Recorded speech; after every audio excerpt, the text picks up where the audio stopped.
Olá, pessoal de casa, olá, telespectador Rede Super, família Rede Super, que bom que a gente tem esse momento de reunir novamente aqui no Agora é com Eles. E o programa feito, pensado de homem para homem, mas para alcançar sempre a família inteira. Pessoal, o tema de hoje é muito importante, porque os cuidados com a vida do homem, com a saúde do homem, são importantíssimos. Até em comemoração, aí tem um mês de comemoração a esse cuidado, né? Que é o Novembro Azul. Você sabia que a cada 38 minutos um homem morre de câncer de próstata no Brasil?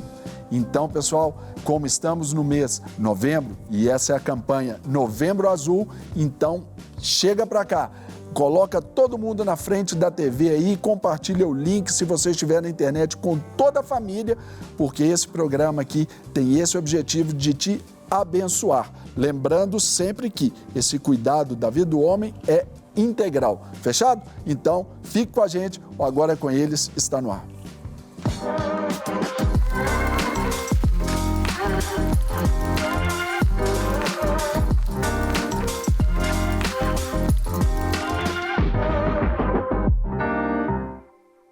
É isso aí, pessoal. Novembro Azul é esse mês que serve para nos lembrar da importância da prevenção dessa doença tão representativa entre nós, homens. São 30% dos casos oncológicos em homens, conforme os dados do INCA, que é o Instituto Nacional do Câncer. Então, é sobre isso que eu estou com ele aqui, meu amigo, parceiro, gente boa, Léo Capuchin. Firme, meu Leozinho? Firme. Novembro Azul sem grilo? Sem grilo nenhum. E é muito importante o assunto que nós vamos falar hoje, porque, afinal de contas, a saúde do homem. O homem tem que estar bem, né? Então, tem que estar firme, robusto, sadio. Quem está chegando aí nos 40 tem que... É o meu caso. É hoje. Mas também, gente, olha só, não estamos sozinhos. Eu e o Leozito estamos aqui com o nosso amigo, companheiro, jornalista, pai, é crente também, piloto de avião, alto de helicóptero nível, e tal. galã. Quase que um Maverick aqui da nosso Agora é com Eles. Meu querido Eloy Oliveira. Tudo bem, Eloy? Bom demais. Vamos falar de saúde do Tem homem. problema aí, o Novembro Azul, dificuldade, tabus, preconceitos e etc? Eu não tenho problema porque eu tô com 18 anos. Então 18 anos, só de Na aviação. flor da idade. Entendeu? Na O cabelo flor da tá idade. branco só por causa da luz. Ah, sim, ele fez luzes de prata, não é verdade? É isso aí, gente. E agora, como vocês sabem, aqui nós três estamos representando vocês aí do lado de lá, porque nós recebemos também alguém muito especial para compartilhar conhecimento, instrução, vida conosco. E o nosso convidado de hoje é... André Murat é professor PhD de Oncologia, diretor executivo da Personal Oncologia e científico do Grupo Brasileiro de Oncologia de Precisão. Pós-doutor em genética pela UFMG, ele atua hoje como oncogeneticista no Centro de Oncologia de Brasília e no Instituto do Câncer Brasil. André é membro da Igreja Comunidade Cristã Unção e Vida e seu ministério envolve usar a sua profissão para salvar vidas e ajudar ao próximo. Ele é pai do Lucas, de 30 anos, que também é médico. Muito bem, esse é o nosso nobre convidado. Seja bem-vindo ao nosso programa, doutor André. Muito obrigado, pastor Léo, Serginho, Eloy. É uma honra, satisfação enorme, ainda mais com um tema tão relevante como esse que nós vamos tratar hoje aqui, né? Eu pergunto para o senhor aqui, abrindo aqui o nosso bate-papo aqui, doutor André, a gente separa aí novembro e esse mês, depois de um outubro rosa, o cuidado com as meninas aí e tudo. Quando a gente vê um percentual de 30% de câncer é de próstata e a cada 38 minutos um homem morre, uma campanha assim, Novembro Azul, desde que foi instaurada e até hoje, assim, o senhor, do outro lado da ponta, tem visto os homens procurando mais ou a gente precisa bater nessa tecla aí com veemência, ficar ali bem reticente nisso aí? Serginho, apesar de eu estar perto de pessoas de 18, 19, 20 anos de idade, Claro, muito bem, muito obrigado. como vocês mesmos disseram, né? Obrigado. Muito verdadeiros. Com certeza. João 8,44 diz o quê?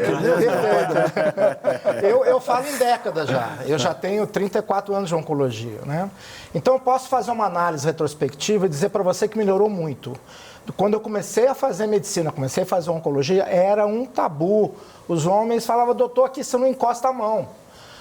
Me refiro ao toque retal. Sim. Melhorou bastante, né? Mas a gente precisa melhorar mais se ainda. resume a isso na cabeça do homem, né? No contexto popular, se resume ao toque. Né? Aquela falsa masculinidade, que na realidade é um puro preconceito e um machismo. O homem másculo, ele se cuida, né?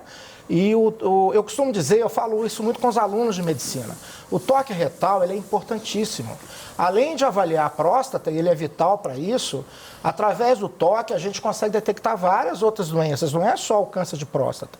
A própria aumento da próstata, a hiperplasia prostática a gente detecta pelo toque, doenças que a gente chama de anorretais, fissuras, né, hemorroidas, tumores, aquela região também tem tumor, né? A parte final do reto. Então, é um exame bastante completo e eficiente e ele precisa ser feito. Então, nós precisamos desmistificar. E nós estamos falando de uma doença, como você disse muito bem, só aqui no Brasil são 64, 65 mil novos casos por ano que mata 15 a 16 mil homens por ano no Brasil. No mundo, a gente chegou a 400 mil pessoas que morrem devido ao câncer de próstata. E a gente está falando de uma doença que tem prevenção e que tem diagnóstico precoce e cura, desde que tratada apropriadamente com diagnóstico precoce. Olha que interessante, como que a maioria dos homens são muito ignorantes em relação ao câncer de próstata, né? Ao cuidado. Eu conheço muitos, né? Cuidando das pessoas, às vezes no aconselhamento pastoral ali, quando está aconselhando marido, mulher, às vezes eles estão tentando ali ter filhos, ou alguma outra situação que tem a ver com a saúde, e você pergunta assim para ele, mas você fez o exame pré-nupcial? Não, eu não fiz nada não. Não, mas você tem algum tipo de acompanhamento? Já foi no urologista? Urologista, pastor, eu não. Por que tem essa barreira tão grande, né? Por que tem esse preconceito tão grande? Ele não sabe, ele não faz noção de como cuidar da saúde dele. O que a gente pode dizer para esse homem? O que ele precisa fazer? Como é que começa? Um homem que nunca foi, que nunca fez nada, nunca procurou nada. Como é que ele começa esse cuidado com a saúde dele? E você sabe o que eu acho mais interessante, pastor Léo? As mulheres se submetem a um exame complicado também, né? O exame ginecológico completo, ele é um exame também que não é fácil. Né? A mulher também faz o toque, ali é colocado um espéculo. É um exame que tem um certo desconforto. Pode chamar, cabe a expressão, invasivo também, assim, nesse contexto, né? É um exame relativamente invasivo, mas as mulheres, elas, desde de adolescentes, desde quando, né, elas se entendem por mulheres, elas já frequentam o ginecologista. Então, os homens têm esse problema, eles acham que fazer o toque, mesmo até serem examinados por um médico, eles acham que isso eventualmente pode ferir a sua masculinidade. Então, esse é um falso machismo, eu acho isso um absurdo. O homem macho, eu falo isso, ele se cuida. E o exame completo é necessário para que o diagnóstico possa ser feito. Os exames complementares, muitas vezes a gente, além do toque, obviamente a gente vai fazer um exame de sangue, aquela dosagem do antígeno prostático específico, é importantíssimo. Que é o PSA. Que é o PSA. E a partir daí, eventualmente, até exames mais sofisticados, ultrassonografia, ressonância magnética, etc, etc. O importante é que nós detectemos precocemente para que esse paciente possa ser curado em mais de 90% dos casos. Esse é o nosso objetivo. Agora, doutor, a gente brincou aqui no começo de que somos jovens, com 18 anos e tudo mais. Esse cuidado do homem, aqui, especificamente do câncer de próstata, a partir dos 40 a gente deve ter mais atenção. O que não significa que antes dos 40 eu devo passar longe de médico. Não é isso, né? Esse cuidado ele tem que começar, a exemplo das mulheres, já ali na adolescência mesmo. Essa pergunta é importantíssima. Eu acho que a médico, todo mundo deve ir sempre, né? Todo mundo vai à praia, eu quero ir à praia, eu quero pelo menos... Todo mundo tira férias uma vez por ano. Então, eu acho que ao médico...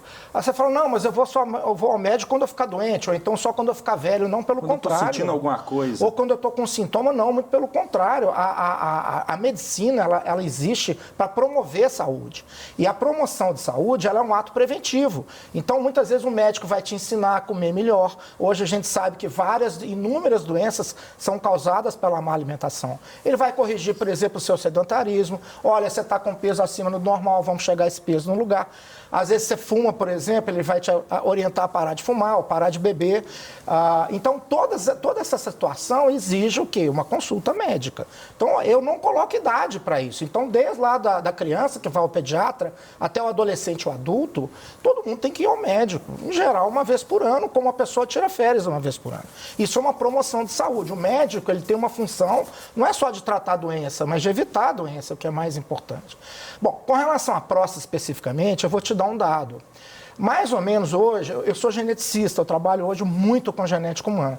Então, eu te digo que hoje, mais ou menos 10 a 12% dos casos de câncer de próstata ocorrem por uma predisposição que você nasce com ela, você herda através do material genético que você herda, ou da sua mãe ou do seu pai. Doutor, desculpa, qual que é o percentual? Em torno de 10 a 12%. 10 a 12%. Isso de genes conhecidos, mas existem outras múltiplas alterações que nós chamamos de polimorfismos, que se você juntar tudo, isso pode chegar a 20%, 30%, 40%. Uau. Então, o que significa isso? Que quando você nasce com essa mutação, normalmente o câncer hereditário, ele ocorre muito mais jovem. Então, eu já tive paciente que eu fechei um diagnóstico de câncer de próstata com um paciente de 28 anos de idade. Por quê? Olha só. Ele nasceu com uma mutação num gene chamado BRCA2, que causa câncer de próstata, câncer de mama, câncer de ovário, câncer de pâncreas. Então, por que eu estou falando isso? Porque se você nasce com essa mutação, o seu check-up, o seu rastreamento, ele é feito muitas vezes a partir dos 25 anos. Porque a doença ocorre muito mais cedo. Então, eu costumo dizer o seguinte, não existe uma medicina igual para todo mundo, Eloy. Os casos têm que ser individualizados. Se você não tiver um fator de risco importante para câncer de próstata, a gente pode discutir isso daqui a pouquinho, quais são os fatores de risco, você pode começar seu rastreamento a partir dos 45, 50 anos. Agora, se você tem fator de risco, principalmente se você tem uma mutação hereditária que predispõe, muitas vezes esse rastreamento tem que começar a partir dos 20. Então, cada caso é um caso. Vamos colocar aqui agora também para enriquecer o nosso bate-papo, porque o assunto é muito sério e nós queremos fixar isso aí na cabeça aí do nosso telespectador, principalmente os homens, e falando aí também para as mulheres, as esposas, as mães, as filhas aí, motive aí, no caso, pai, irmão, amigo e tudo, a fazer esse cuidado, porque os números estão aí, eles não mentem. Então, a gente precisa estar com todo esse cuidado. E agora a gente chama, no nosso telão ali, ao vivo, ali, o médico urologista, Dr. Carlos Eduardo de Mello, e ele faz parte da equipe do Instituto Nacional do Câncer, o INCA. Dr. Carlos, seja bem-vindo, tudo bem?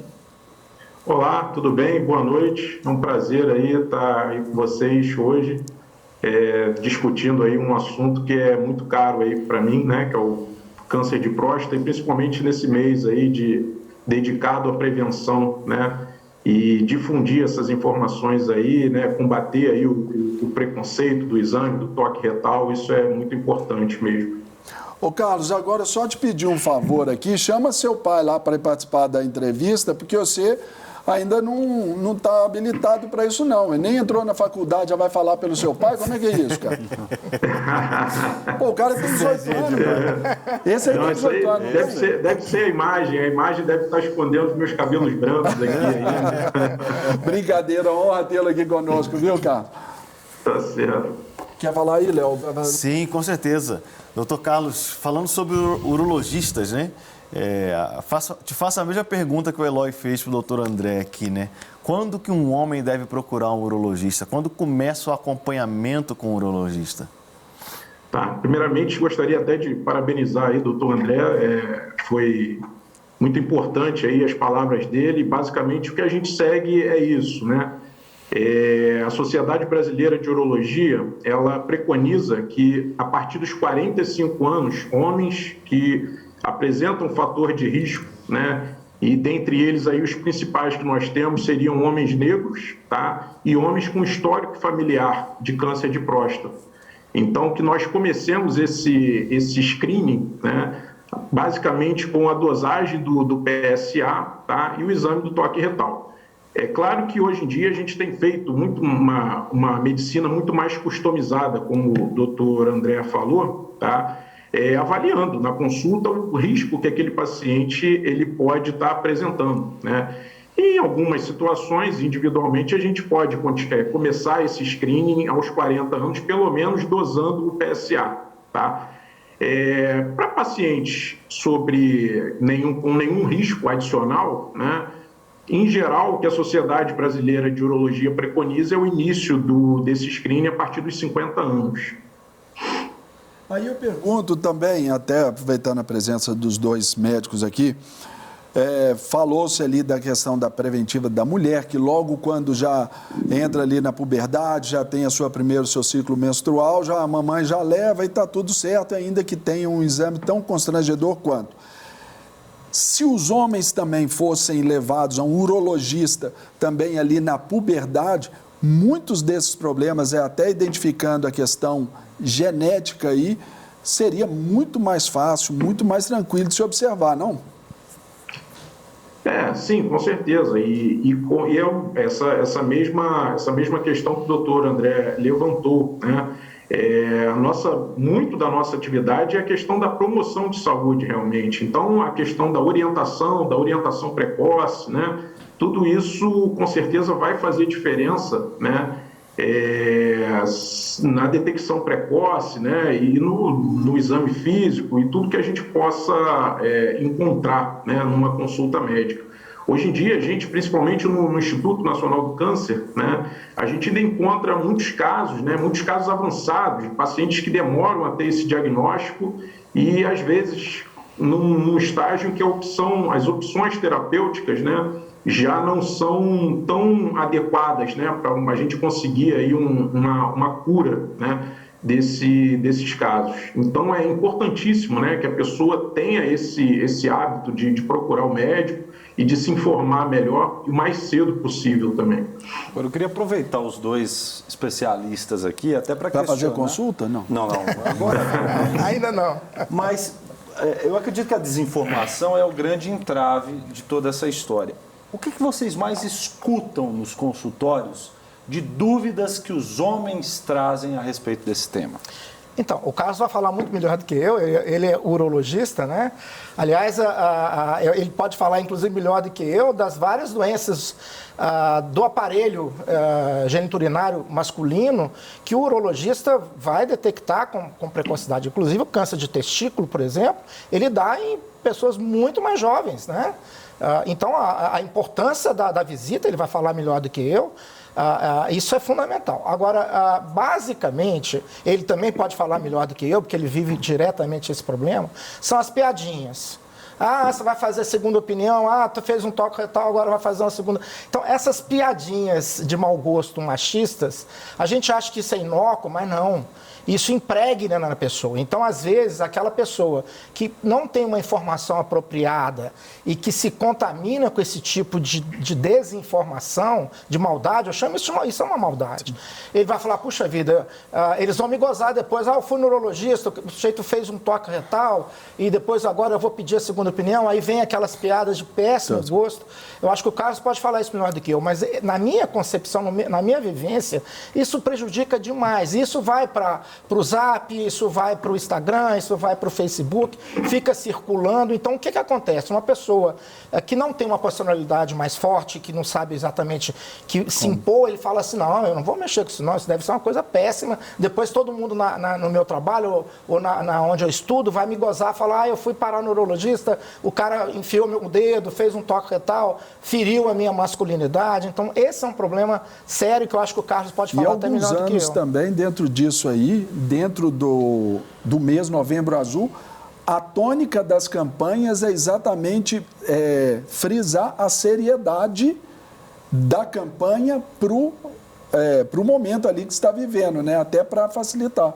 Isso aí muito bem colocado. Assim também, né, Carlos? Isso a gente ainda encontra, né, muito essa questão do tabu, principalmente do exame do toque retal, né? Mas graças a Deus a gente vem acompanhando isso também, que isso vem diminuindo, né? E muito, acho que o papel da imprensa, né, e das sociedades médicas e tudo, de difundir essa questão, né? principalmente da importância do toque retal, é fundamental, né? E a gente tem alguns dados, né?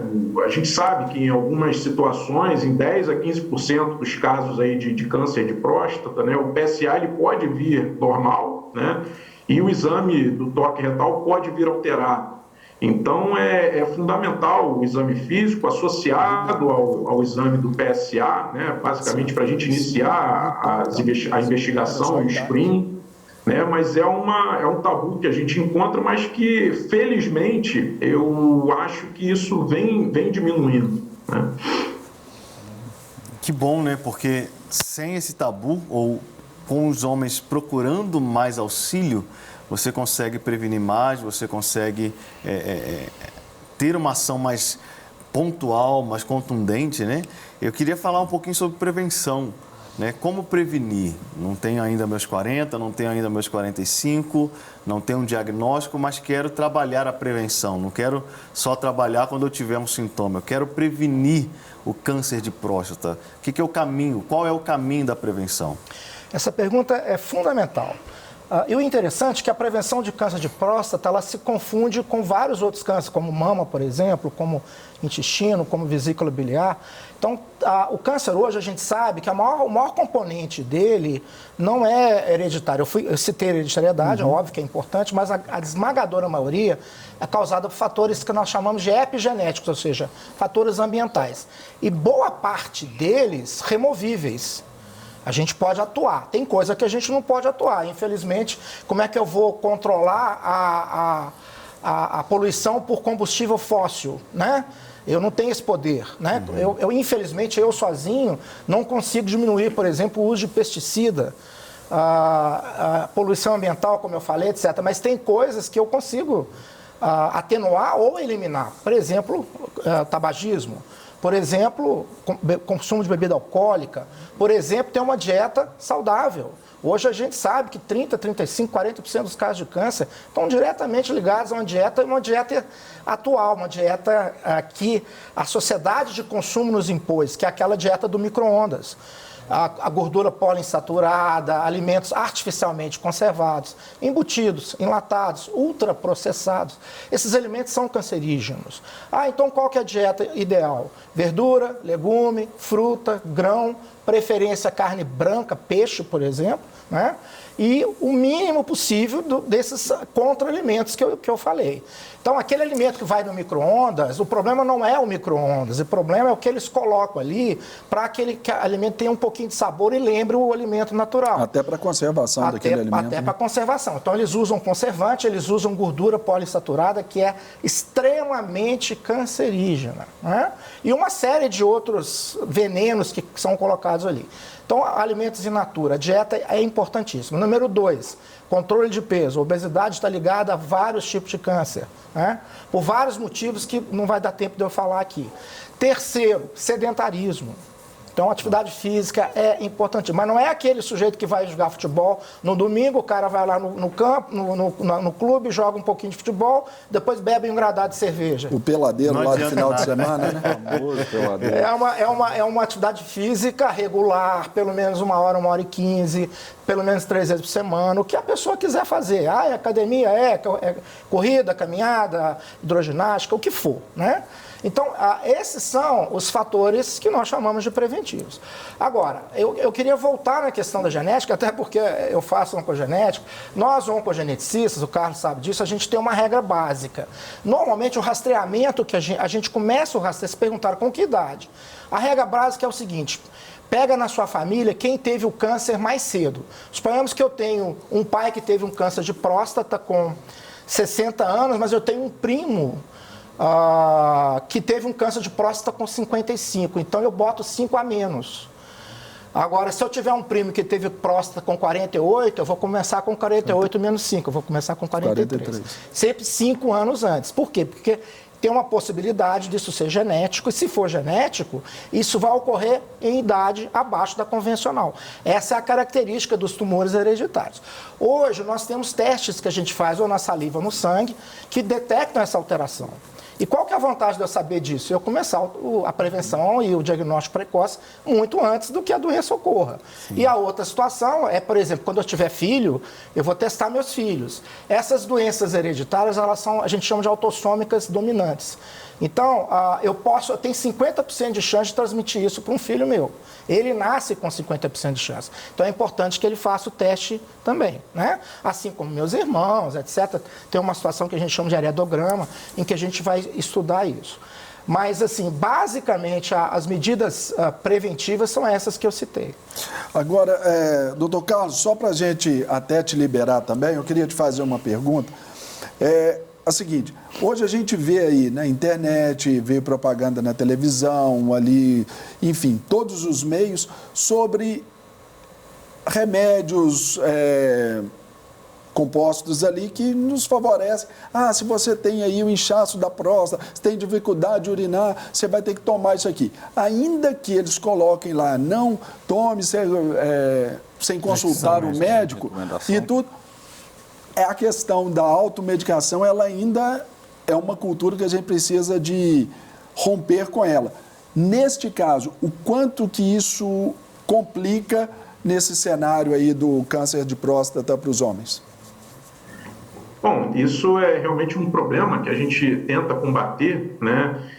Porque são medicações ou são produtos, né, que são feitos sem nenhuma regulação, né, sem nenhuma regulação farmacêutica. E alguns deles, algumas manipulações hormonais que a gente também não sabe, né, como são feitas, algumas podem até influenciar, né, no valor do PSA, dependendo da manipulação farmacêutica que for feita, né, e isso às vezes pode mascarar até o diagnóstico, né, inicialmente, né, às vezes o paciente está usando uma medicação que a gente não sabe a constituição, e algumas manipulações hormonais dessas aí podem, de alguma forma, mascarar aí o valor do PSA. Então, isso é realmente um problema que no consultório, principalmente, a gente tem encontrado, tá? E o aviso que nós podemos deixar é que realmente não se automedir, que não use, né, essas medicações sem a orientação do seu médico aí, nesse caso específico do seu urologista. Isso aí, sensacional, né? Não? Muito bom, doutor Carlos. Nós queremos te agradecer pela sua participação aqui junto com a gente. Acrescentou muito a esse programa, muito obrigado. Continue aí firme no seu propósito, ajudando os homens aí a serem mais saudáveis cada vez mais aí. Muito obrigado pela sua participação, doutor Carlos. Eu que agradeço aí, foi um prazer participar. Boa noite aí, obrigado. Valeu, obrigado. Valeu mais, doutor. É isso aí, minha gente. E a hora passa rápido, então... Seminário não grátis tem jeito. na TV brasileira, assim, aí passa rápido. Passa rápido demais. Então...